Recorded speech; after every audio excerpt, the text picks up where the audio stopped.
Hi students, and welcome to today's live IELTS class. My name is Adrian and I'm streaming to you from beautiful Victoria here in Western Canada. I hope that all of you have had a great week and I hope you're looking forward to a fantastic weekend. Welcome Fuang, Domenico, Yanni, Joao. Nice to see many of our members rejoining me in this second class for today. And Silviana, Masala, good to see our other subscribers. Carolina, welcome. Everybody, this is a subscribers chat class. That means if you are a member or a subscriber to our channel, and we've got almost 2 million subscribers, then you are welcome to join the chat. If you're not, simply just subscribe. Hit that subscribe button and the bell button to get notifications.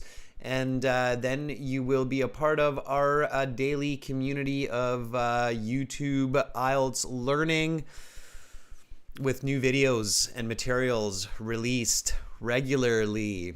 So definitely worth it. In this class, everybody, we are looking at IELTS listening. Specifically, we're looking at zoos and turtles in this class. Lots of animal topics today, right? It's just the way it worked out.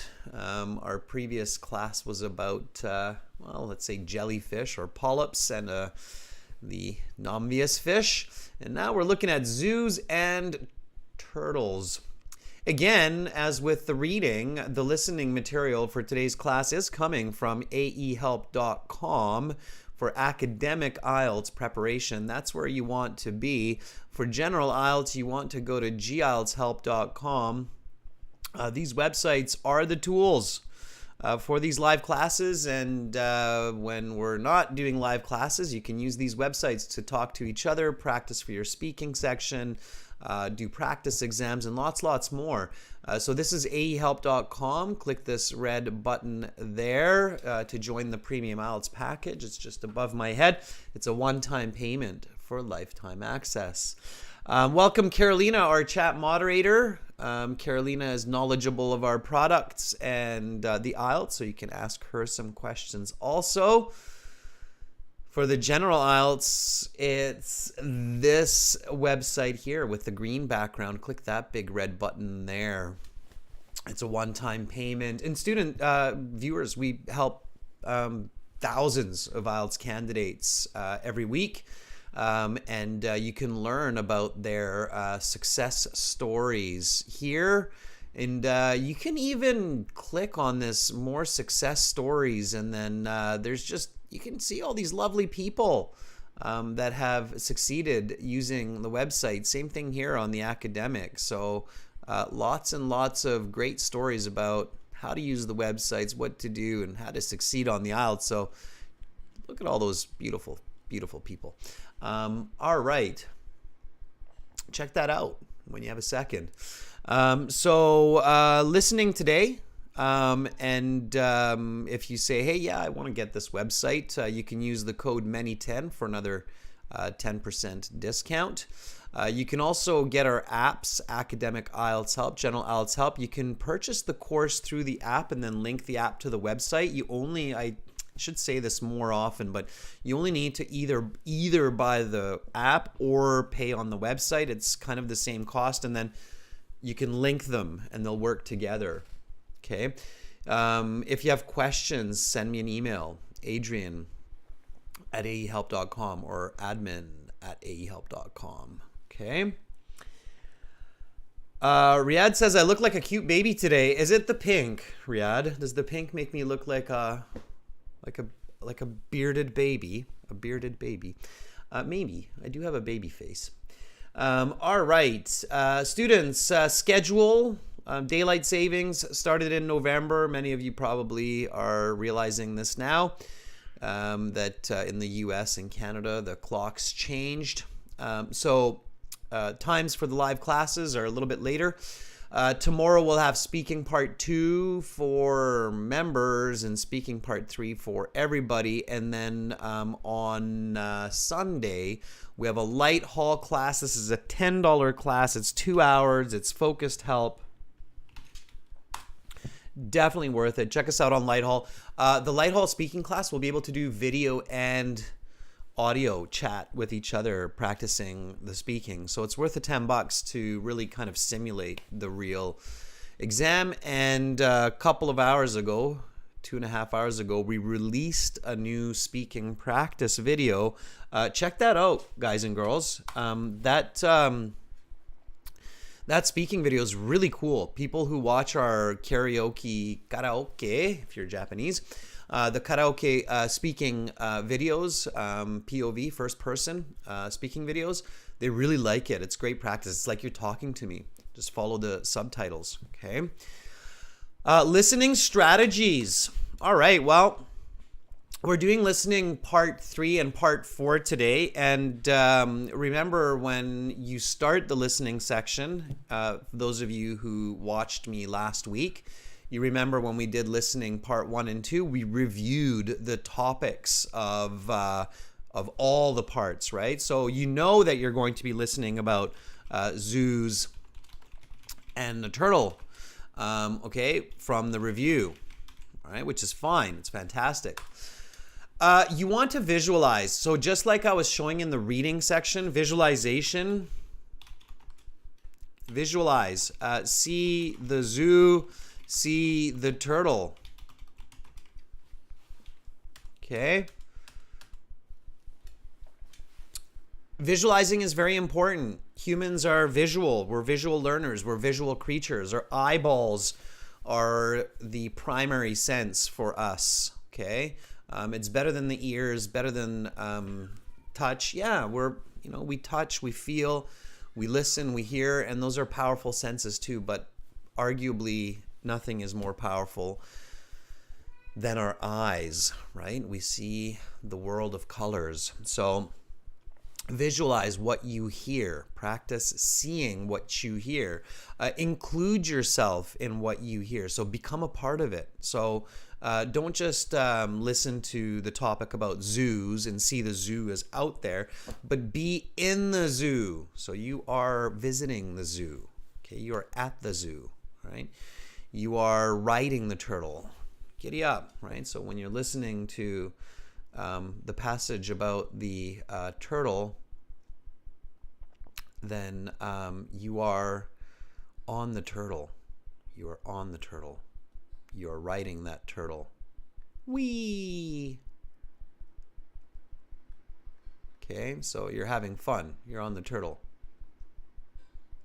What a fun ride. The giant turtle, obviously. And whee! There you go. You're having fun. All right.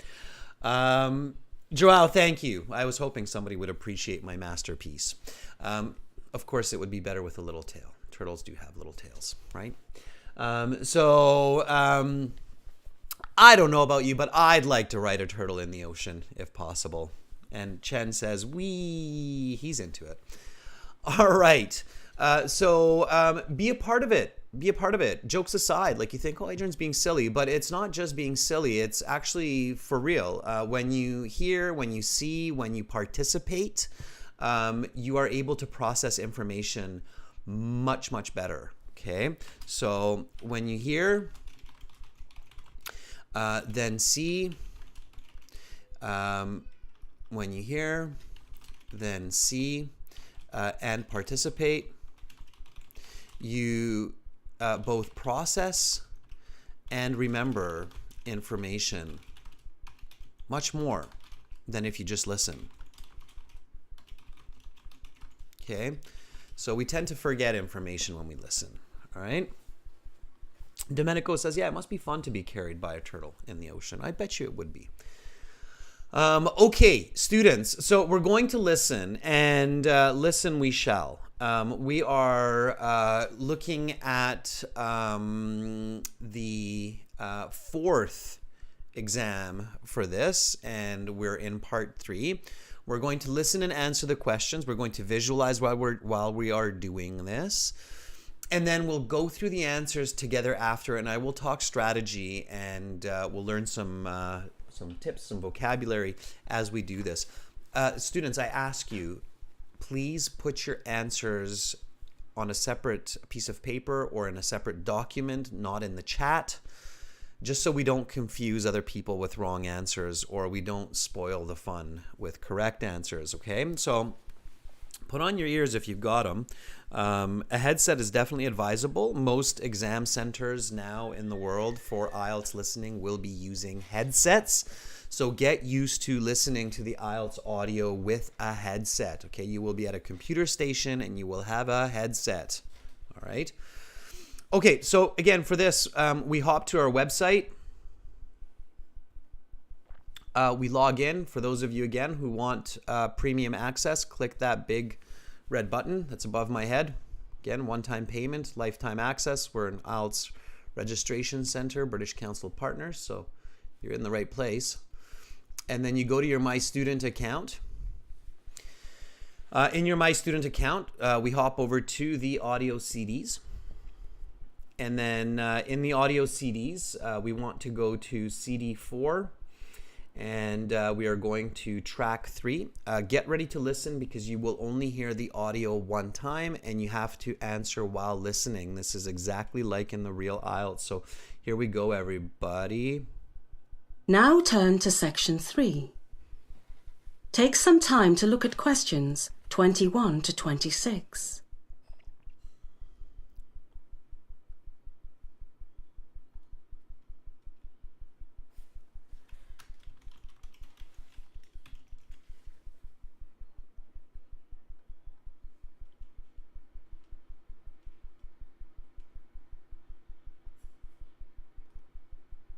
Listening section 3. You will hear a panel discussion on the ethics of zoos. Now listen carefully and answer questions 21 to 26. Welcome everyone to this very special evening. Tonight's speakers are two distinguished scholars. Dr. Henry Gergen from the University of Edinburgh is a philosopher and animal rights advocate. Dr. Gloria Mesto from Trinity College Dublin is an animal conservationist. Welcome to you both. The topic of tonight's discussion is the ethics of zoos. Here is the fundamental question. Is it right to house animals in zoos, or should they live freely in nature instead? As an animal rights advocate and theorist, I have clear views on this question. To me, it is fundamentally wrong to lock up animals for human enjoyment.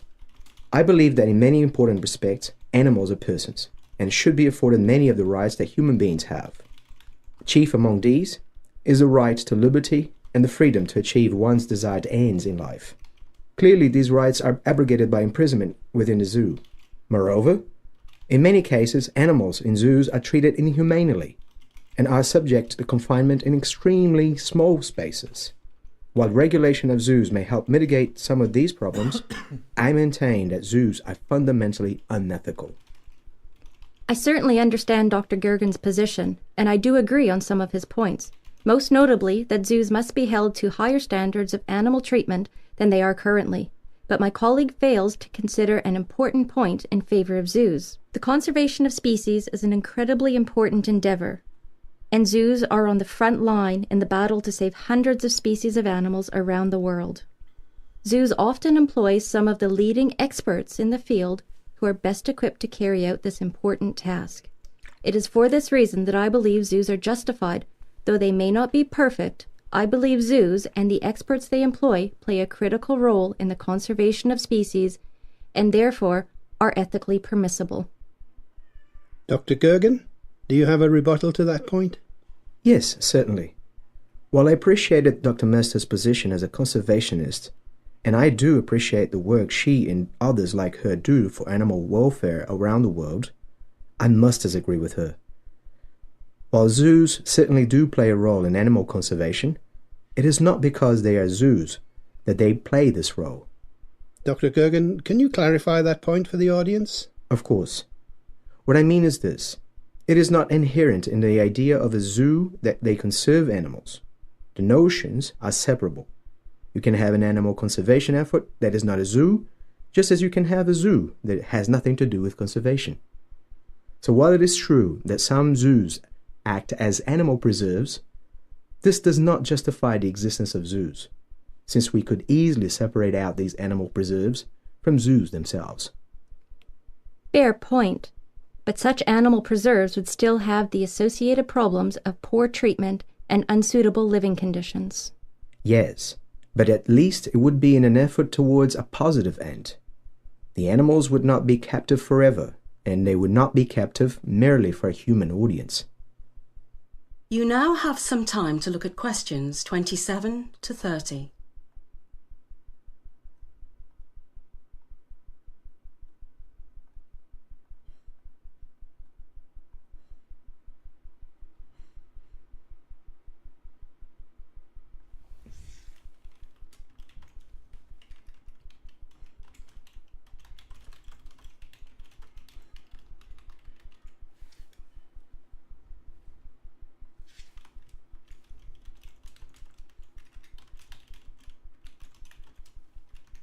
Now listen to the rest of the interview and answer questions 27 to 30. What about the enjoyment and education that zoos provide, especially to young people? Perhaps individuals like yourselves were inspired to become animal advocates by attending a zoo when you were a child. That is a really interesting point. I was indeed inspired by going to a zoo when I was a child. What do you think, Dr. Gergen? It is an interesting thought.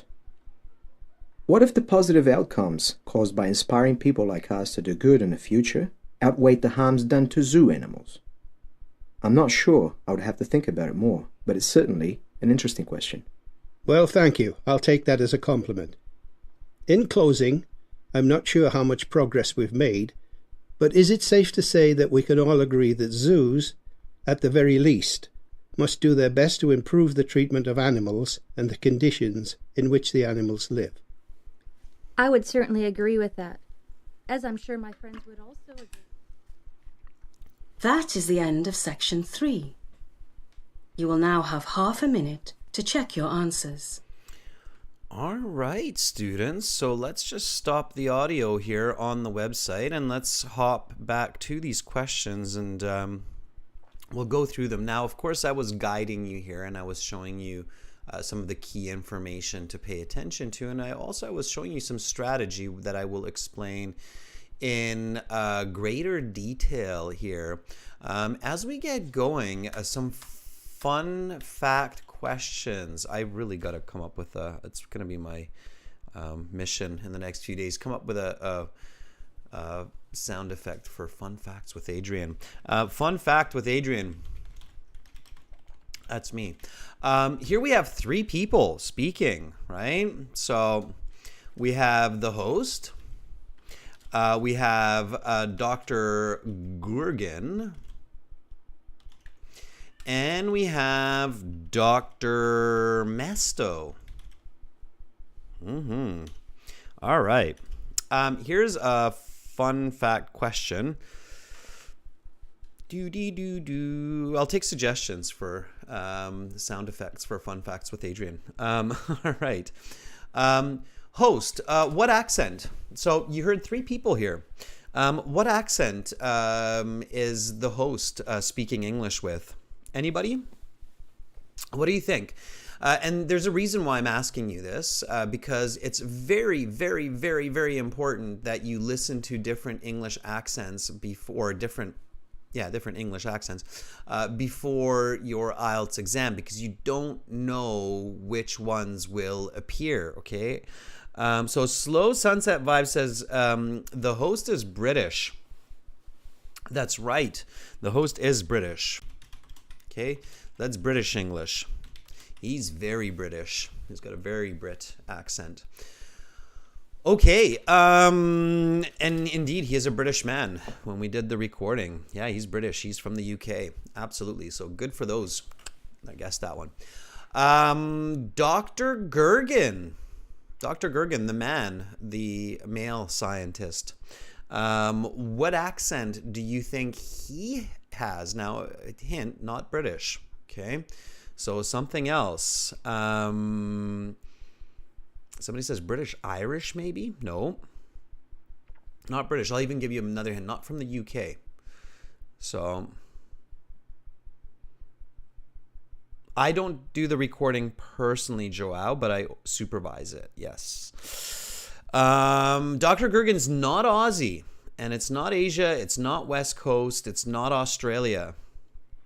None of the above so far. Nobody has guessed it so far. Think native speaker, small island nation. That's right, Nipa. Very good. He is Kiwi. He's New Zealand. Okay, that's a New Zealand English accent. Very good. Dr. Mesto. How about that one?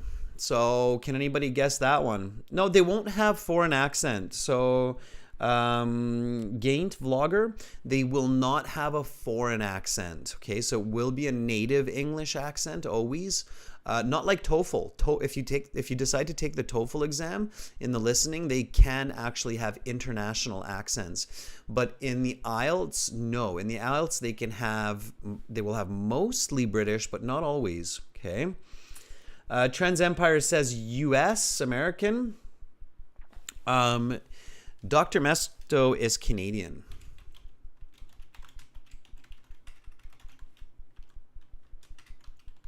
West Coast. Okay.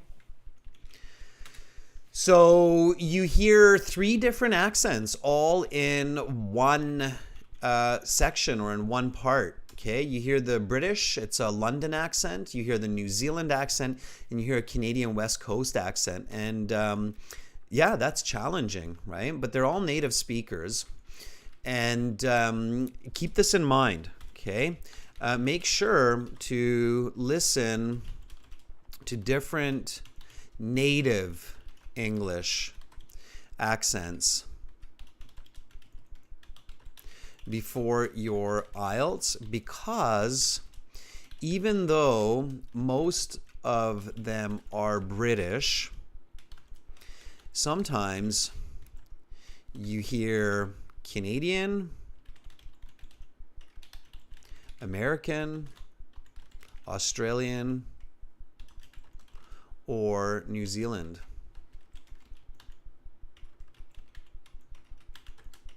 Okay, accents.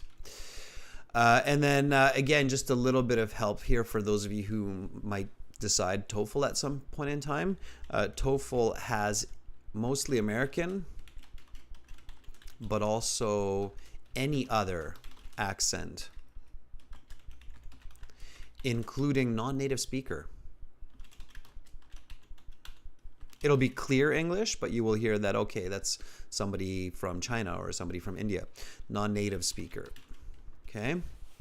So keep that in mind, all right? Important to know that and to practice it, because I have had people send me an email like, oh, sir, I went to the IELTS and one of the audio was an Irish person and it totally caught me by surprise and I couldn't hear half of the words because I never really listened to Irish English. Yeah, it's harder to understand Irish English, but sometimes, I mean, they pick somebody who speaks relatively clearly usually, but yeah, you have to prepare for that, okay? Especially if you're going for the high band score, like band 8, band 9, you have to make sure that you're prepared for that so it doesn't surprise you. Okay, so let's go through the questions, all right? Match the professor with their university. Number 1, Dr. Henry Gergen, so the man from New Zealand. Where is he from? University of Edinburgh, Trinity College, Dublin. Okay, A or B? 50-50 here. Take a guess if you must. Joao says number 1 is A, number 2 is B. That's correct. So A, B. It comes very quickly at the start.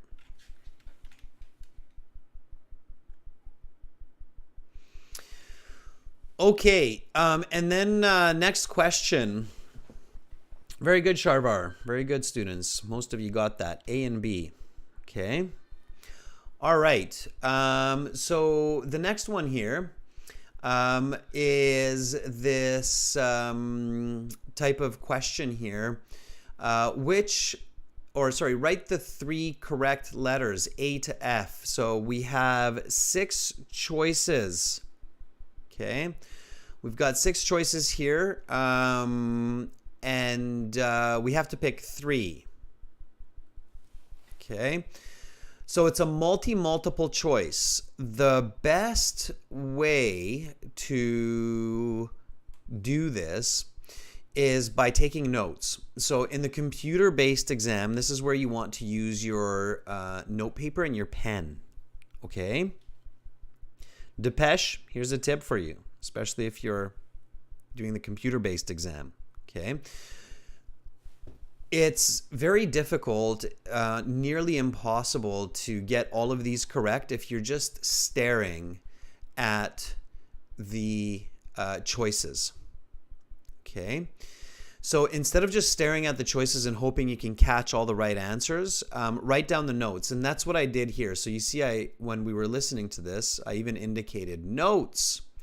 Okay, and then I took these notes. So I wrote down wrong to lock up animals. Okay, animals are persons. Right to freedom. Imprisonment of zoos. Treated inhumanely. Small spaces. Zoos are fundamentally unethical. So I'm trying to pick the 3 from here that match the best to my notes. Okay. And for those of you who watch our classes, our live classes regularly, hopefully you realize this and you're like, okay, I'm taking some notes. Okay. And if you're doing the paper-based exam, it's the same. You want to do notes, okay, in your workbook with this one. Okay. So the animals are treated inhumanely. Yes, absolutely. I wrote the notes for that, right? So you can see. Right here. It matches perfectly. Okay. So you can see that this note, treated inhumanely, treated inhumanely. It's a perfect match. Animals are persons. Perfect match to that one. The conservation of species, not in my notes, was not mentioned, is not a negative. Animals should not be in prison. Maybe, because I had the imprisonment of zoos.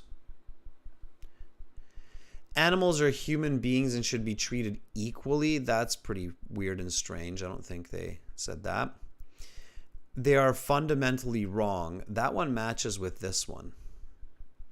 So F seems like the perfect answer. B seems like the perfect answer. And A seems like the perfect answer.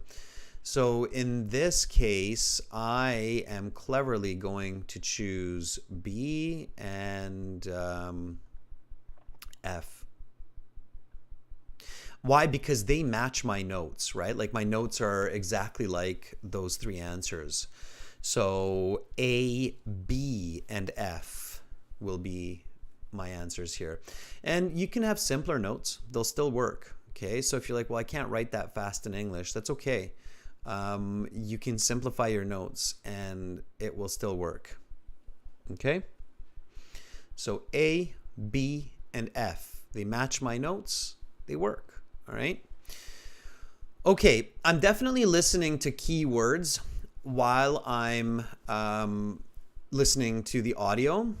So in question 25, I identified the keywords improve the conditions, held to, and animal treatment. You will often hear these keywords, but be careful because sometimes they are paraphrased. So in the real exam, don't waste time underlining or circling. In the real exam, just visually identify them. Okay, so at home, circle or underline keywords to identify them and check them. Okay, because you have time.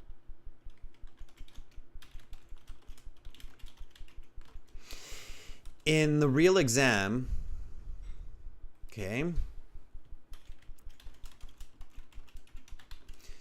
and that way you train yourself at home, but in the real exam, do not circle or underline words.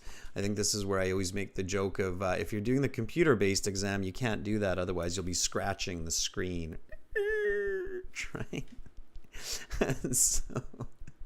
So in the real exam, do not circle or underline words. That would only be in the paper-based, of course. In the computer-based, you'd have to damage the screen, and that would just, yeah, no. So in the real exam, do not circle or underline words because it is distracting. And you do not have time for this. Instead, just visually identify it.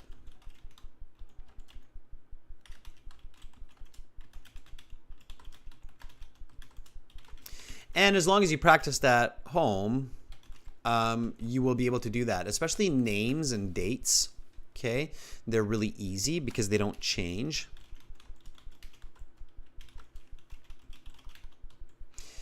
Names, dates, and quotations are really easy because they don't really paraphrase those. Those don't change. So notice how here in question 29, there's this quotation mark. That means that they will use this exact phrase in the audio. What is the interesting question? Because of those quotation marks, I know that somebody in the audio, at least one person, will say, that's an interesting question. So I'm listening for that, right? That's why I put that here in green in my notes. Okay. All right.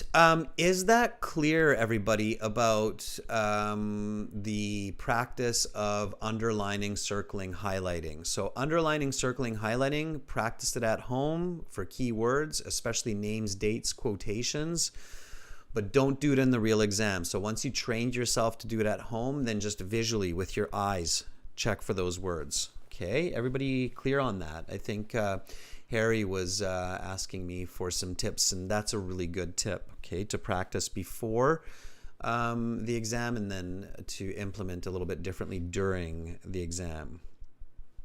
Yeah, they do give you a piece of paper during the computer-based exam and you can take notes, but only take notes for a couple of question types. Don't do it for everything because, again, it's distracting, okay? I see lots of thumbs up, which is fantastic. Okay, so number 26, I identified these words and it took a long time for this answer, but they eventually said it. While zoos do conserve animal life, Dr. Gergen argues that this function could also be performed by animal what? There's one missing word here. Animal, oh, sorry, let's go back to 25. Yes, I missed that one. So number 25, in order to improve the condition of zoo animals, don't miss any blanks because then you definitely get it wrong, okay? If you miss something, take a guess. Okay, in order to improve the conditions for zoo animals, zoos must be held to something of animal treatment. What is it?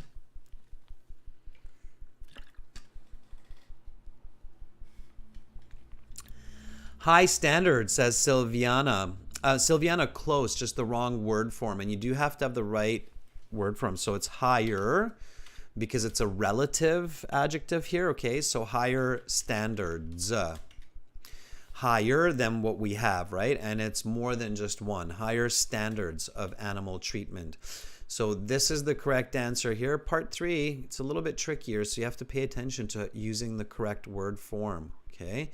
Let me use a different green for that so you can clearly see what is the answer. So it's higher standards of animal treatment. Okay. Sushi subi. Higher standards. Correct. Good for you. Okay. All right.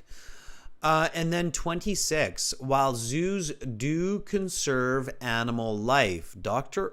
Gergen argues that this function could also be performed by animal, and of course this is where vocabulary is helpful. If you know this vocabulary, you'll get it right. I think Joao, Sunset Vibes, yeah, you have it, by animal preserves.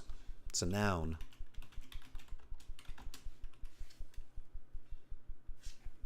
Not preservers, preserves. There. Animal preserves is the correct answer. So you have to kind of listen for that. They repeat this answer. So listen for repetition because this answer is repeated.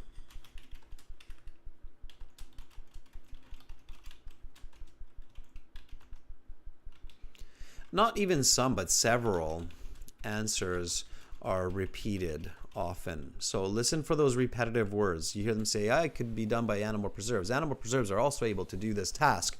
Animal preserves, the animals are not locked up. Okay, animal preserves, they're basically special places of nature that are protected by humans, often surrounded by fence, where animals can live in peace without human interference. And they're called animal preserves. Number 27, enjoyment and something are two key positive attributes of zoos. Use logic, students. So when you go to a zoo, you have fun and also you do something else. So use logic if you miss it. Like if you miss this one, because it comes very fast, this one, then you can think about logic, right? So enjoyment and education. Yeah, so learning, right? When you go to a zoo, you're like, ooh, that's a weird little animal. I'm going to read about it and learn about it. And so it's enjoyment and education, right? Like the Portuguese manivore, the jellyfish that we learned about in the last class. If you were to go to a zoo and you saw a Portuguese manivore in a fish tank, you'd be like, ee, little guy, I know what that is. I learned about it. So enjoyment and education are two key positive attributes of zoos. Okay, and I think many of you got that. Very nice. Okay, multiple choice. A couple people in the chat, as usual, it's no surprise. They're asking, how do I do multiple choice? You have to hear the answer and listen for a statement. Okay. So the biggest problem with multiple choice is that many people are staring at the answers. They're looking at just the answers and they're like, okay, which answer, right? So it's not the right way.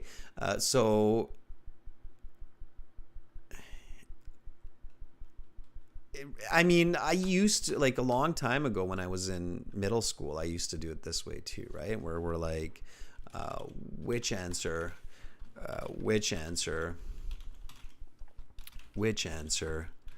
It's coming. So we have this which answer, it's coming. And then suddenly you're like, oh no, I think it's gone.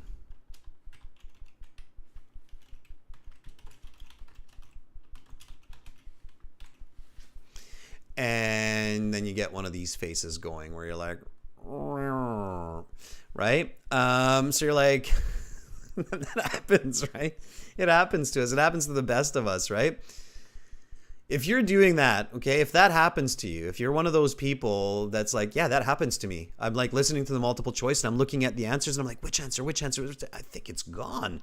If that happens to you, then you're using the wrong strategy for multiple choice, okay?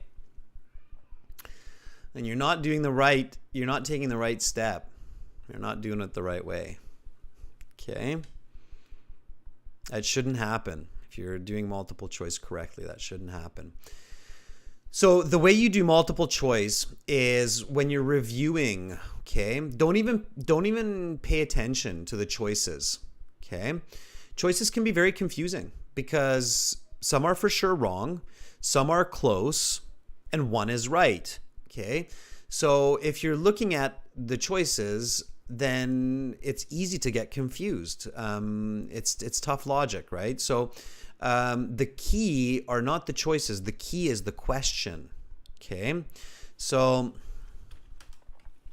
the key to multiple choice questions are not the choices,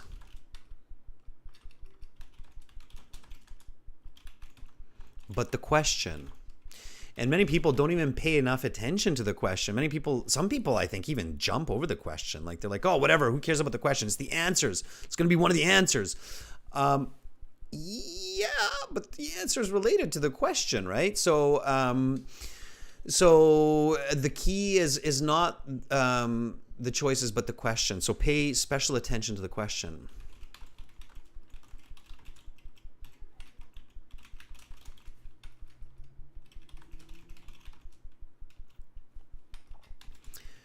Change it into a statement. and even paraphrase it. Come up with your own answer. Okay. So when we look at this question here, number 28, according to Dr. Gergen, does the value of inspiring young people outweigh the negative aspects of zoos? So if I think about this, right, then I can realize that, okay, at some point in this audio, Dr. Gergen will say something like, well, I think that the value of inspiring young people does not outweigh the advantages, or I think the value does outweighs, or I'm not sure if the value of zoos inspiring young people outweighs the negatives, right? So I change it into the possibilities, and then I listen for it. And then, so when I listen for it, then I realize that he says, I'm not sure. I'd have to think about it. Right? So that's what he says. And then I look at the choices. So, okay, yes, no, he's unsure. Okay. Now, if you're like, well, Adrian, but if I missed it, then what do I do? Well, then you're guessing. Then you got a 33% chance of guessing correctly. And if you're not doing this strategy, you're doing that anyway, right? So if you're going with the strategy of the bad strategy of which is the answer, which is the answer, which is the answer, oh no, I think it's gone, you're guessing anyway.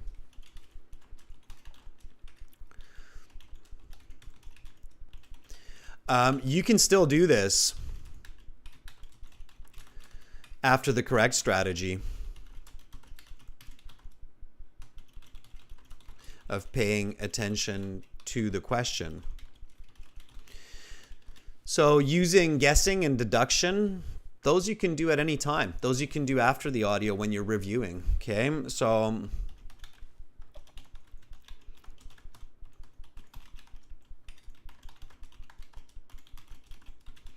but listening for the answer, for the paraphrasing, that you can really only do during the audio, okay? English Learn is asking, who understands his instructions? Good question, English Learn. My question also, does everybody understand my instructions here? So I'll show you another example here with the next one. What is the interesting question? So instead of looking at all of this information, because now we're getting into a lot of information here with ABC, right? Whether zoos are ethical, whether the inspiration value of zoos outweighs their negative aspects, whether enjoyment and inspiration, just by the time I read it, the answer could be gone, right? So instead of that, I'm focusing on this. What is the interesting question? And I'm changing that into a statement. So that is an interesting question, ... So I'm focusing on this piece of information instead of this information. And I'm hoping that I can realize what that is. Okay. And I realize that Dr. Gergen says, that's an interesting question. I'm not sure. I'd have to think about it. Okay. And do you understand? So with this next example, are you starting to understand? And if I didn't catch it, I can still use deduction, right? Or I can still guess, which is not ideal. It's not perfect by any means, but if you have nothing else left, of course, right? Here, I'm not guessing though, because I listened to that paraphrasing and that statement. So I know that whether the inspirational value of zoos outweighs their negative aspects, the answer is B. So I'm clear here that this is my answer and I am good to go. Okay, because I'm listening for the answer, not staring at the choices. Herjot says, yes, Captain. All right, what do the guests agree on? Again, I'm listening for this. And the guests agree on the fact that zoo conditions need to be improved. Okay. Also, by listening for the answer, your certainty, your level of certainty increases. So when you hear the answer, you're like, okay, I'm not like 70 or 60% sure. I'm 100% sure, right? Okay. All right, Trends Empire, Chen, Silviana, very good. Students, how did you do in this part 3? So how many did you get correct from 10? I always ask this, always check yourself. Always check why you got answers wrong. It's very important to review Very important to review. Okay. Ideally, if you're going for a 6.5 or more, part 3, you should be looking to get 6 or more. Correct. Okay. So Huang 4, it's on the low end. Silviana 6, just there. Bogdan 8's not bad. Chen 8's pretty good. Susisubi 8 is good. Fuang 5, a little less than ideal. Okay. So Savignani is good. You have mixed feelings about it. Yeah, it's good. Okay. Nipa, you don't have to be really sorry and cry about a 5. So 5, I mean, it's all right. But definitely you want to be looking at that 6 or more. Okay. All right, students. Let's get into part 4. Hint, part 4. So, here we say section 4, but since 2020, they call it part 4. Part 4 of the listening is continuous, no breaks, all 10 questions, all one audio. They don't say now you have some time to look at the remainder of the questions. And then you have 10 minutes at the end to transfer your answers to the answer sheet. So we're going to listen to the audio, answer the questions, and then go through the answers together, nice and smooth. Students, again, share your answers after we listen, not while we listen in the chat. Okay. Use a piece of paper or a separate document to write down your answers nice and quick while you're listening. Don't put it in the chat. Share them in the chat afterwards. Okay. It's just a better way for everybody. Here we go. Now turn to section 4. Take some time to look at questions 31 to 40.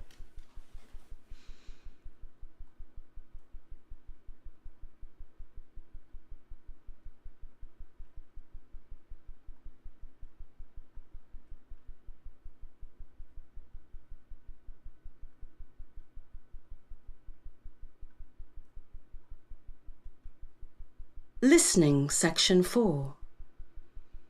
You will hear a professor discussing the migration of loggerhead turtles. Now listen carefully and answer questions 31 to 40. It's late April on the South Atlantic coast of North America, and one of the most remarkable journeys in all of nature is about to begin. The loggerhead turtle, whose natural habitat is the open ocean, has to seek dry land to lay its eggs. The sandy beaches of Florida provide a perfect nesting spot, with soft sand that can be dug up by the persistent flippers of the female loggerhead. Over the course of the next 3 months, hundreds of thousands of eggs will be laid on such beaches. Many of these eggs will become the victim of predators, but many will survive to hatching, which occurs 2 months after being laid. Hatching marks the beginning of an incredible journey for the loggerhead turtle.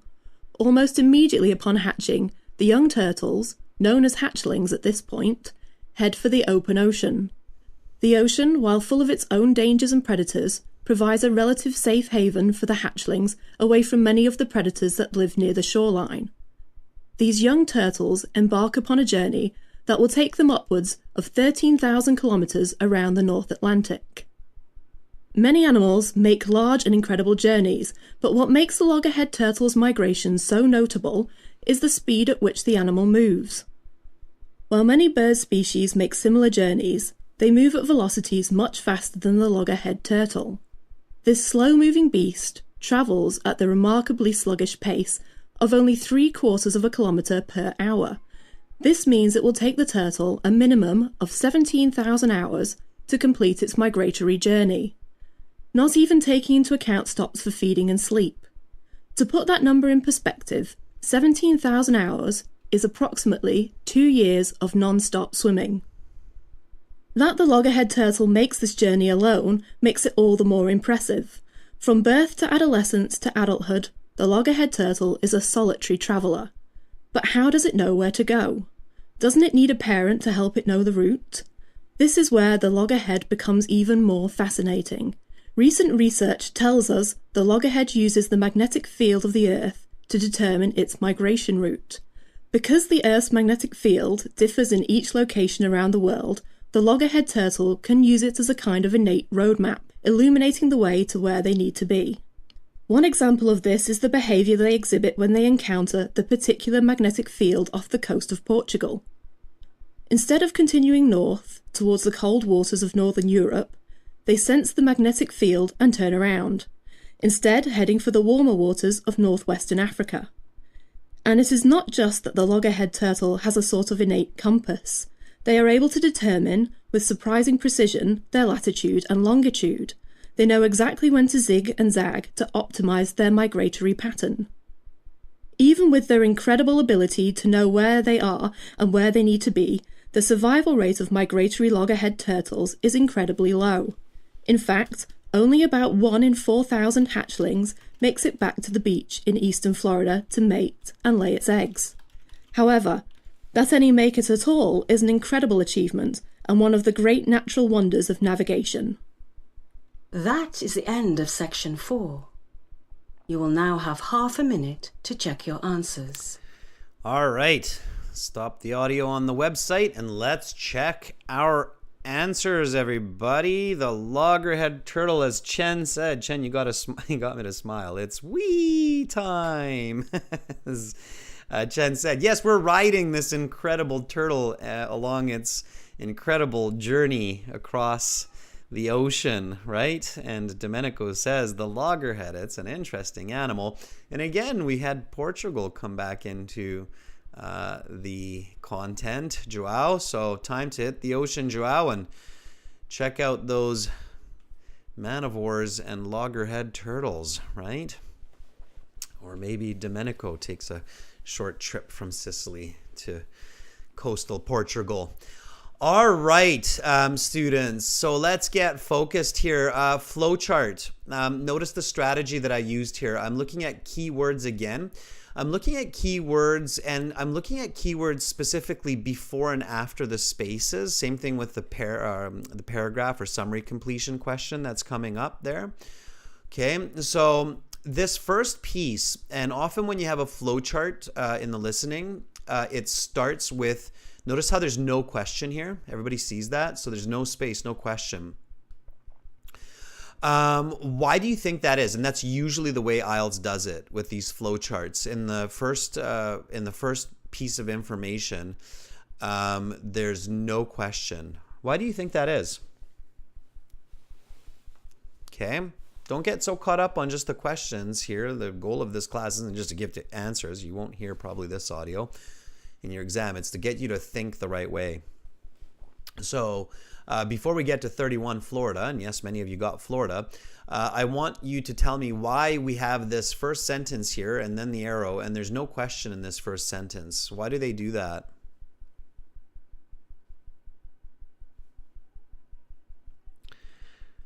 All right. Domenico, this is right up your alley. Bogdan says to let us get used to the voice of the speaker, kind of.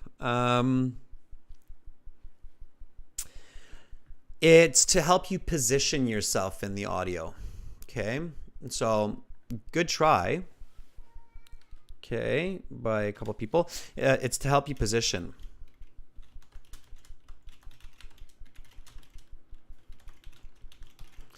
So it helps you position. Oftentimes you'll see like a name or a date in this first one, but almost always, or I would actually say always, they will say a phrase that is identical. So in this audio, you actually hear the speaker say, has to seek dry land. Like the speaker actually says, the loggerhead turtle has to seek dry land. So as soon as you hear that, you go, oh, okay, I got to get ready because the first question is coming here. So you get focused, right?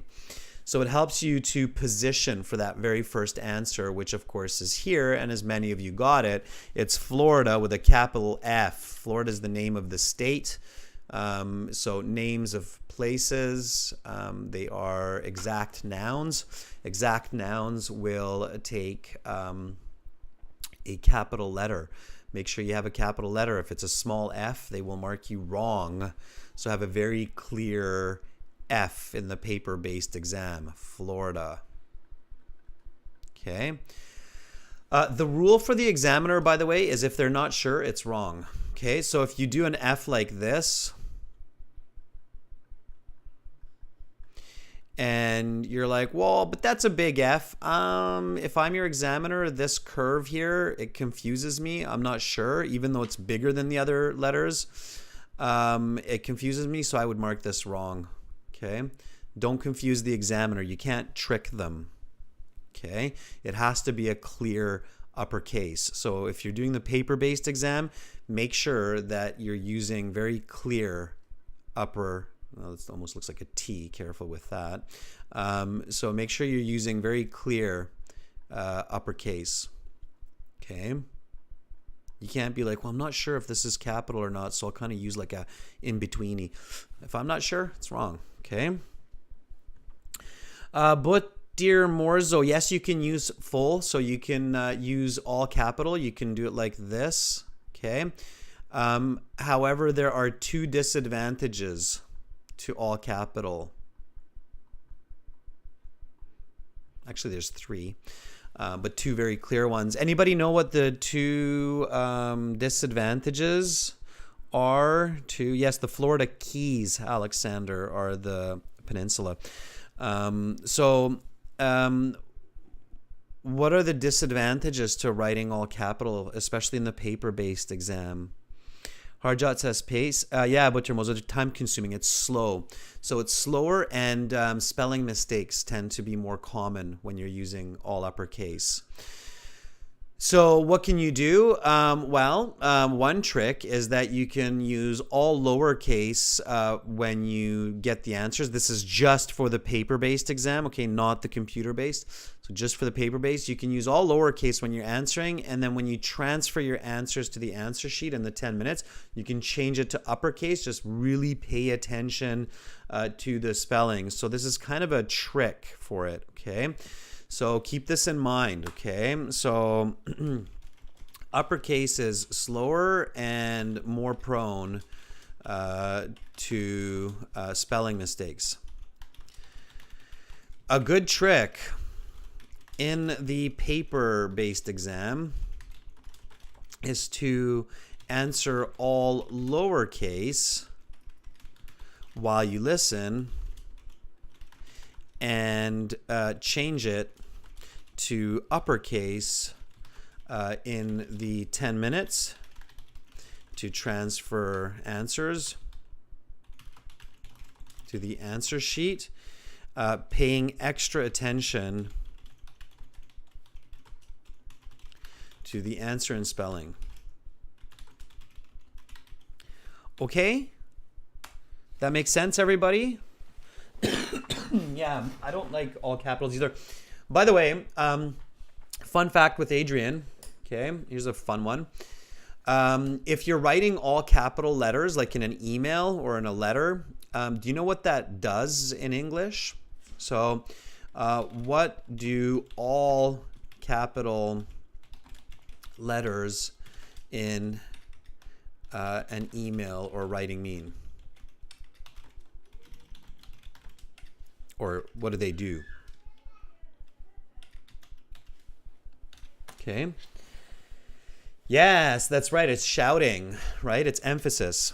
Very good. Now you all know. Yeah, because some people write emails in all capitals and it's like, don't shout. It's shouting. It's emphasis.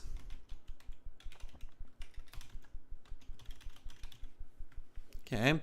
So I always get a smile when somebody sends us an email and the email is all in the subject header. It's not even in the body of the email and it's all capital letters. It's like, what?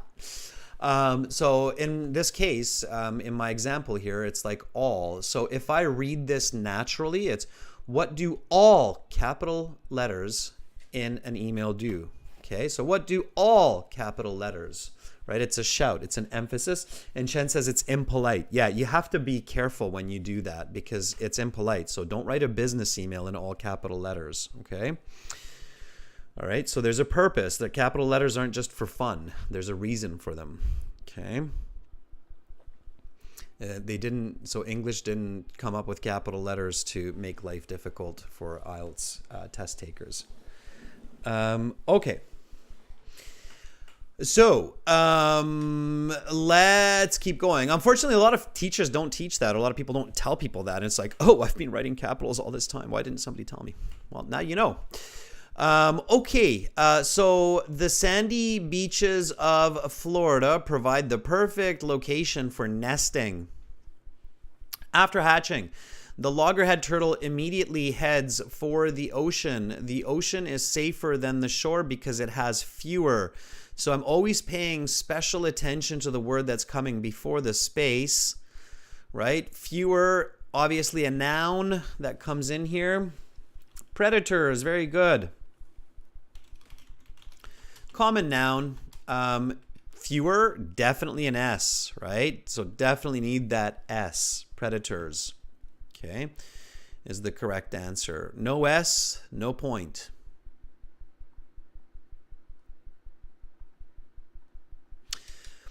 The turtles embark on a journey that will take them something kilometers. Write the number, not the word. Trends Empire thinks it's 13,000 kilometers. Yeah, make sure you have enough zeros. Okay, double check that when you're doing this. All right. So 13,000 is the correct answer. And just keep it simple. 13,000, 13,000. Okay, that's a long trip.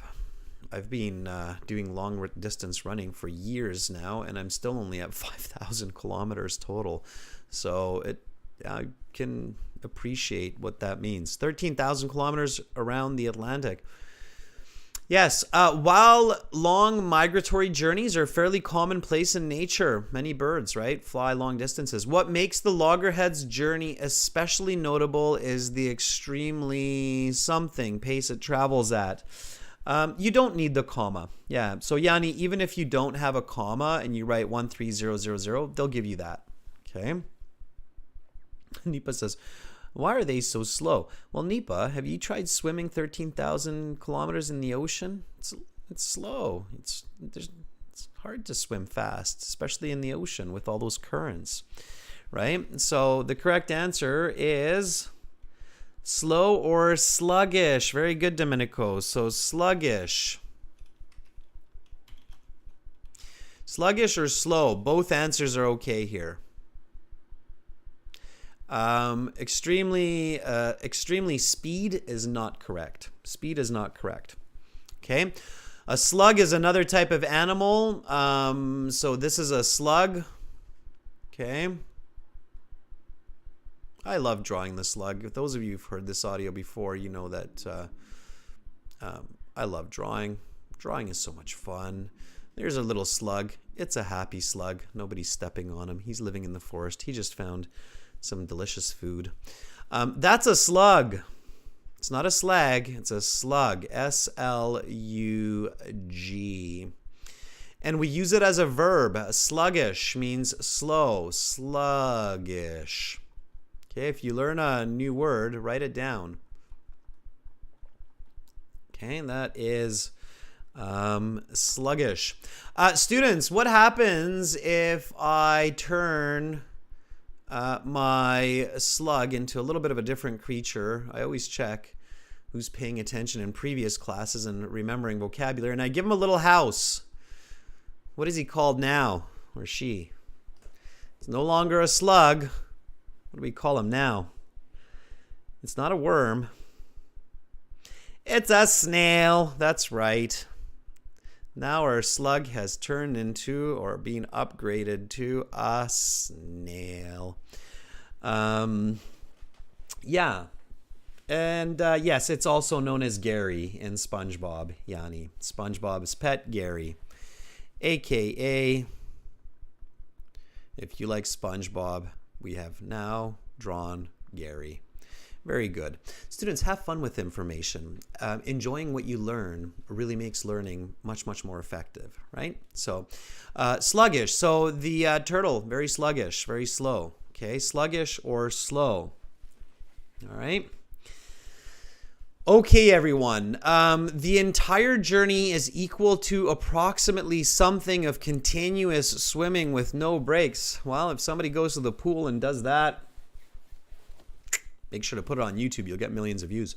I just swam as long as the loggerhead turtle and put it on YouTube and at 100 times speed. Check this out. You'll get a lot of views. Okay, so 2 years, yes. 2. You can even simplify it, years, like that. But you might as well put in those couple of extra letters. 2 years, you can use numbers, absolutely okay. All right, 2 years, yes, perfect. 2 years of swimming nonstop. I sometimes go to the pool and I swim for an hour without stopping. I get pretty tired after an hour, but I guess I'm not a loggerhead turtle. Okay. Let's fill in the blanks. Reading, paying careful attention to the vocabulary before and after. As incredible as the loggerhead's turtle's journey is, what makes it even more impressive is that the loggerhead is a something traveler traversing the open ocean on its own for years at a time.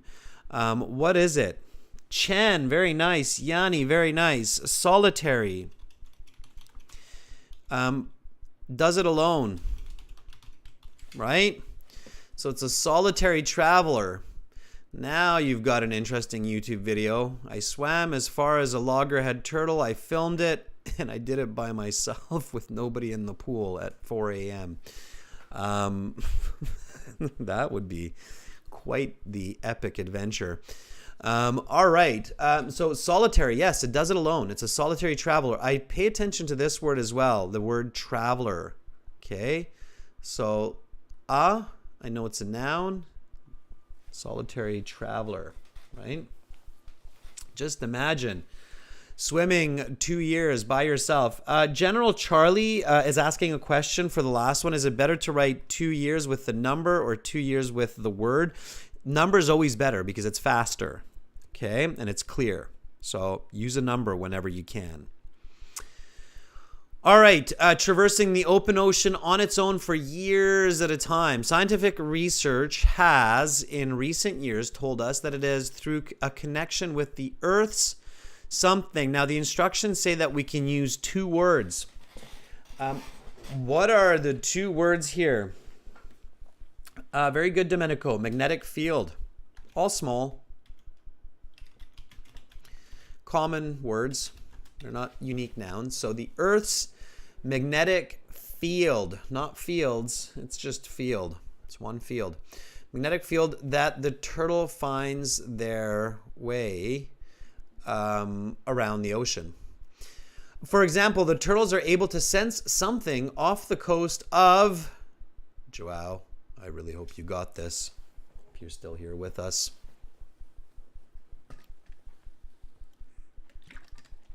Portugal. That's right.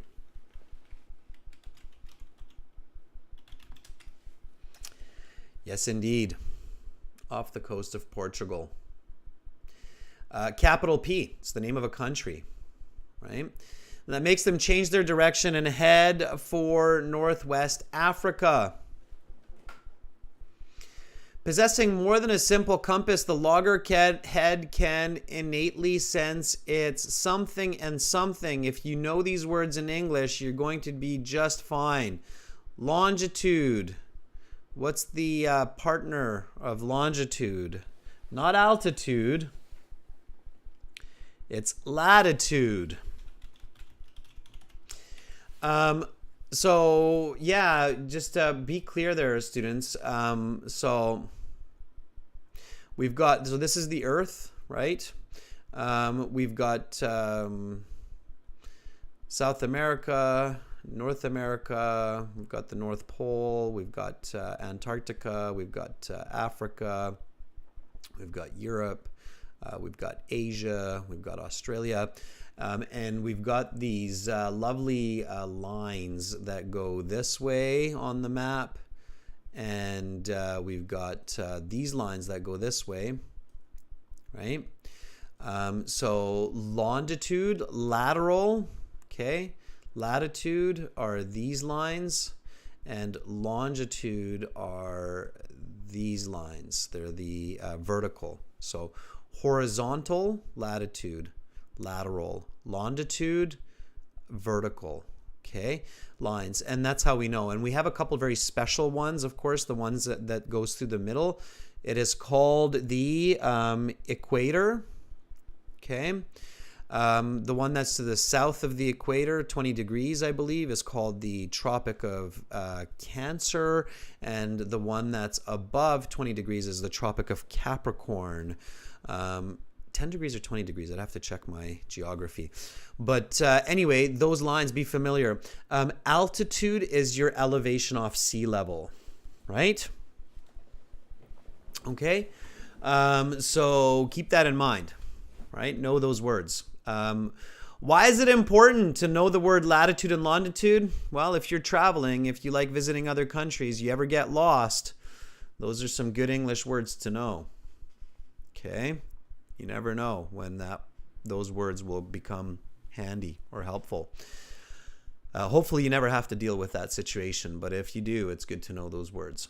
Okay? Now, Florida. Approximately what percentage of hatchlings make it back to Florida? I took a note here, 1 in 4,000. That's not a lot. Those poor little turtles. It's a tough life. So 1 in 4,000 equals A,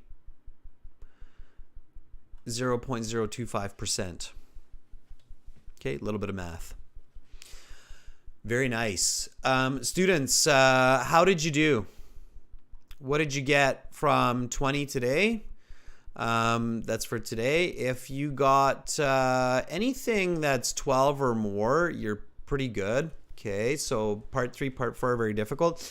And what did you get from 40? If you were here last week and you remember what you got last Friday for part 1 and part 2. What did you get? Domenico, 18 out of 20 is really good. I know that these topics are familiar for you as well, so that's good. Bogdan, 17 is nice. Susisubi, it's very good.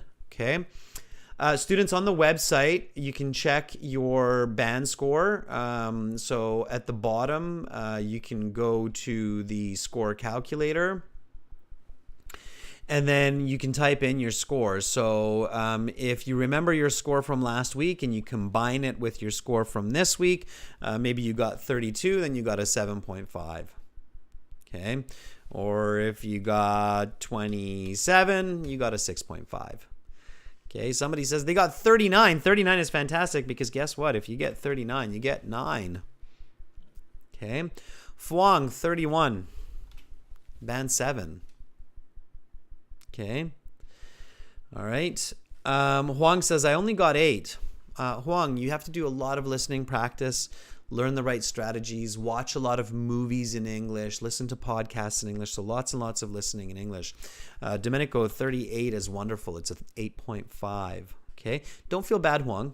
Just focus on what you got wrong, why you got it wrong, and then check your answers. Look at the transcripts. Okay.